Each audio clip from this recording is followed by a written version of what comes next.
Pada 2 September 2003, Alan Scott Johnson dan Diana Johnson ditembak mati di rumah mereka di Bellevue, Idaho. Alan ditembak 2 kali di dada, sementara Diana ditembak di kepala. Anak perempuan mereka, Sarah Johnson, didapati bersalah atas pembunuhan mereka. Sarah berusia 16 tahun ketika itu. Motif jelasnya ialah orang tuanya melarangnya bertemu dengan Bruno Santos, pacarnya.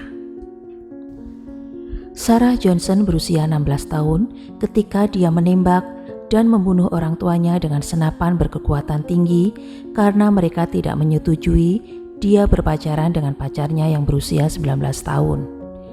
Bagaimana kisah ini terjadi? Langsung saja yuk dengarkan ceritanya dari Dakdikduk. Alan Johnson berusia 46 tahun dan Diana Johnson berusia 52 tahun. Tinggal di rumah bagus yang terletak di atas tanah seluas 2 hektar di pinggiran kota yang makmur di komunitas kecil Bellevue, Idaho. Mereka telah menikah selama 20 tahun dan menyayangi satu sama lain serta kedua anak mereka, Matt and Sarah.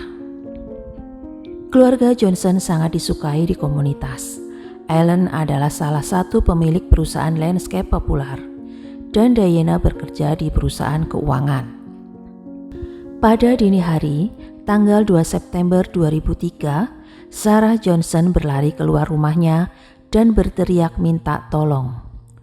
Dia memberitahu tetangganya bahwa orang tuanya baru saja dibunuh.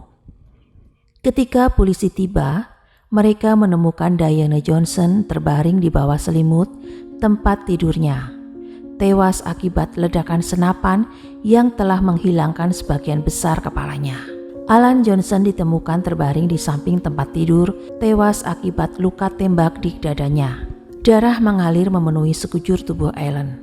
Berdasarkan jejak kaki yang masih basah akibat darah dan cipratan darah, nampaknya Alan baru keluar dari kamar mandi dan kemudian ditembak, tetapi berhasil berjalan ke arah Diana sebelum pingsan dan bersimbah darah sampai mati. Polisi segera mengamankan tempat kejadian perkara, termasuk membagi seluruh blok di sekitar rumah. Di tempat sampah di luar rumah keluarga Johnson, para penyelidik menemukan jubah mandi merah muda, berdarah dan 2 sarung tangan, 1 sarung tangan kulit kidal, dan yang lainnya sarung tangan latek kidal. Di dalam rumah, detektif menemukan jejak percikan darah dan pecahan tulang yang mengalir dari kamar tidur keluarga Johnson menuju kamar tidur Sarah Johnson.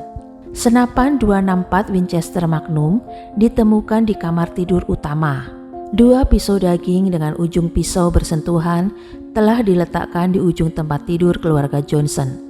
Dari hasil penyelidikan polisi, tidak ditemukannya bukti seseorang masuk ke rumah dengan paksa.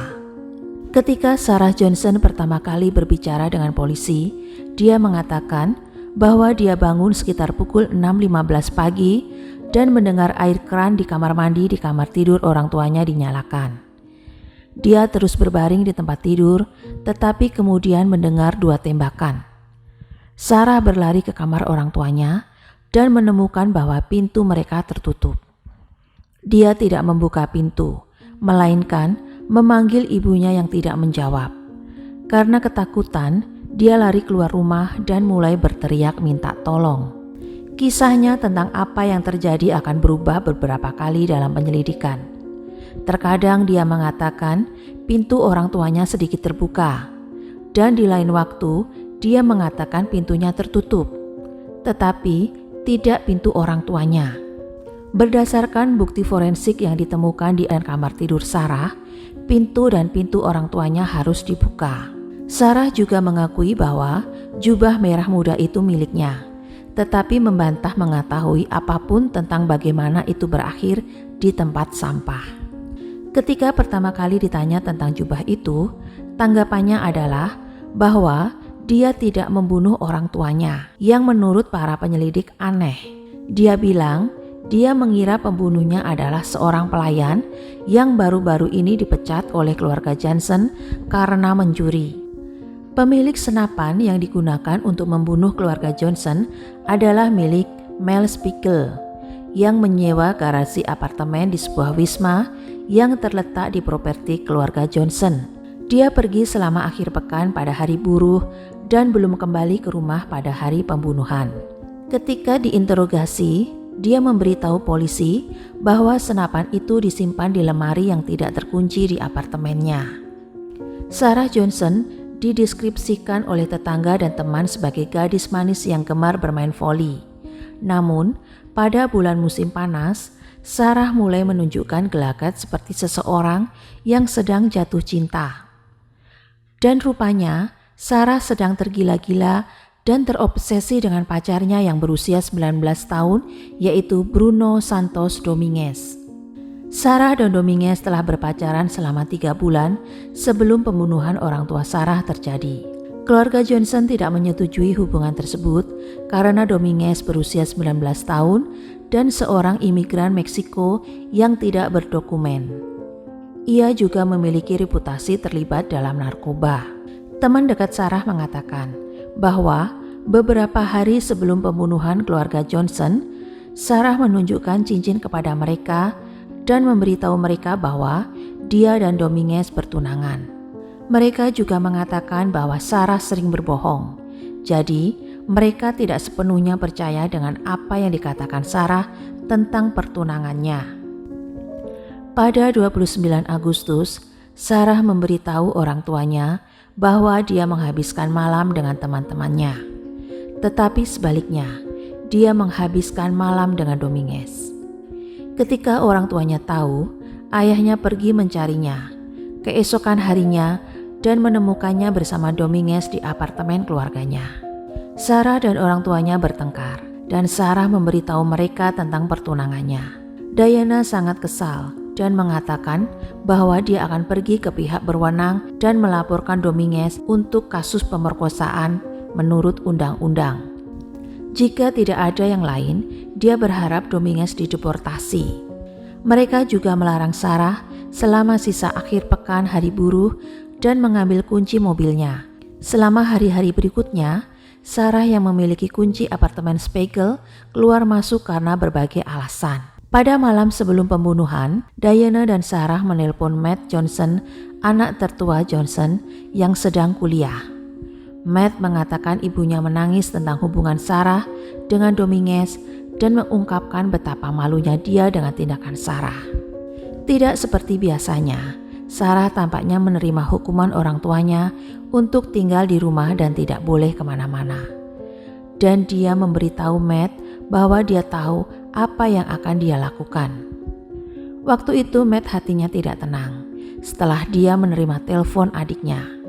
Dia berniat pulang ke rumah hari itu juga, tapi kemudian diurungkannya karena malam sudah sangat larut. Keesokan harinya dia mendapat kabar bahwa kedua orang tuanya sudah meninggal. Tes DNA menunjukkan bahwa darah pada jubah merah muda Sarah adalah milik Diana. DNA yang cocok dengan Sarah juga teridentifikasi di dalamnya. Residu tembakan ditemukan di sarung tangan kulit dan DNA Sarah ditemukan di dalam sarung tangan latex. DNA Diana juga ditemukan dalam darah yang ada di kaos kaki yang dikenakan Sarah pada pagi hari orang tuanya dibunuh.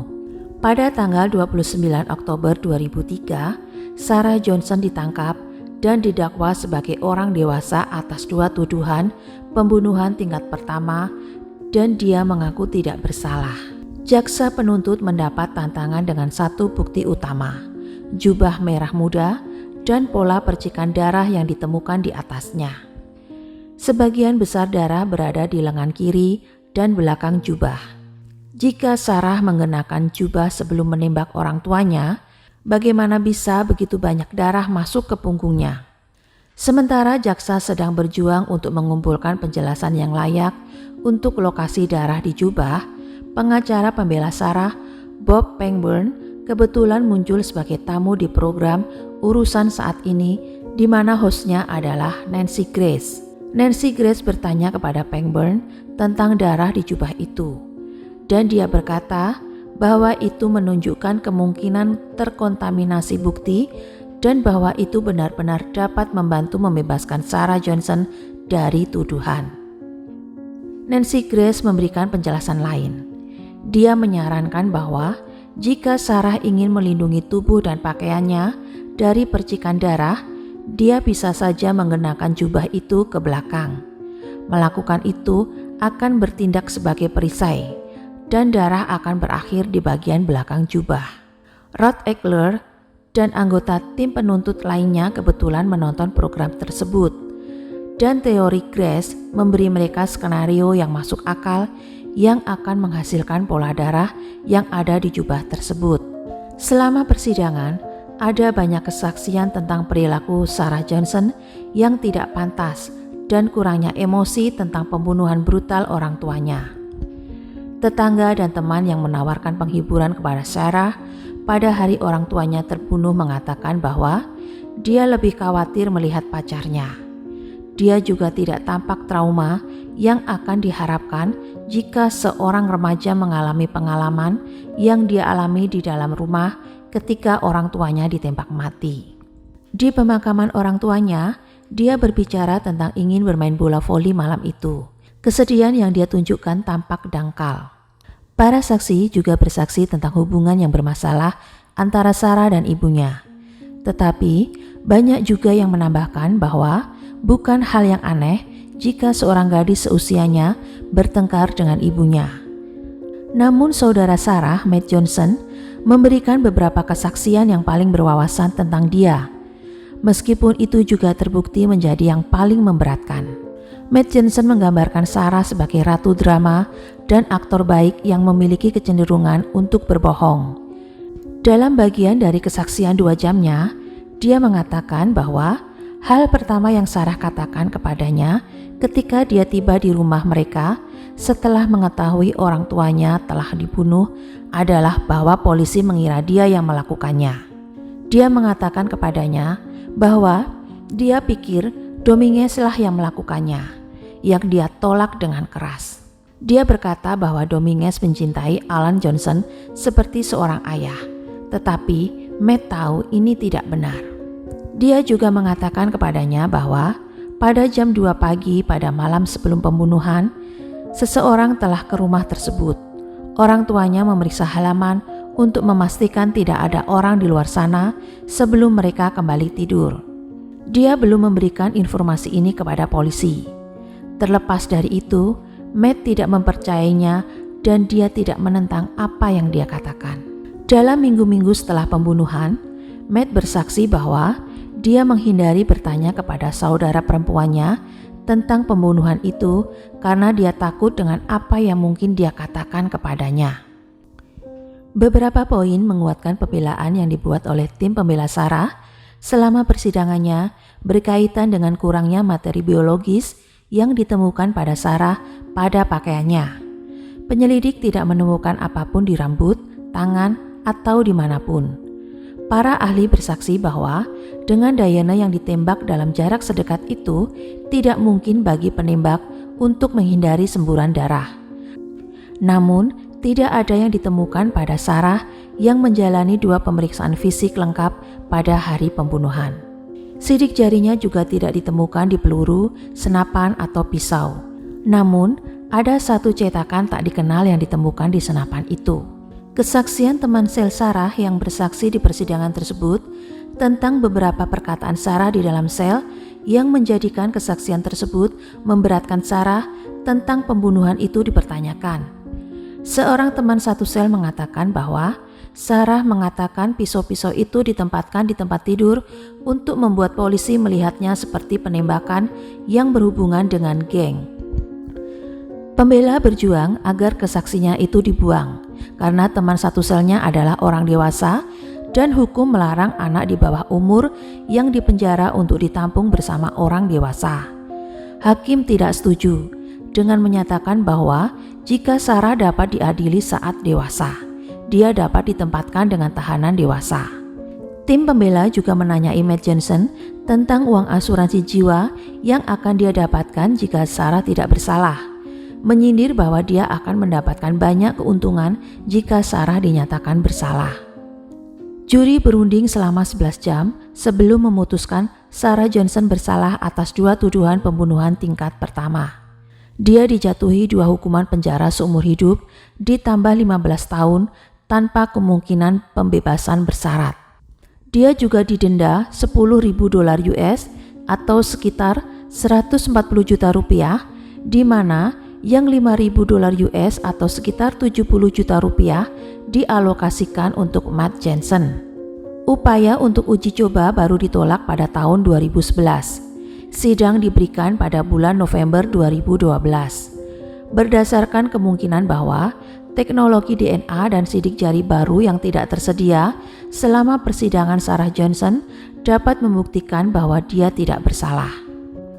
Pengacara Dennis Benjamin dan Idaho Innocence Project mengambil kasusnya secara pro bono pada tahun 2011.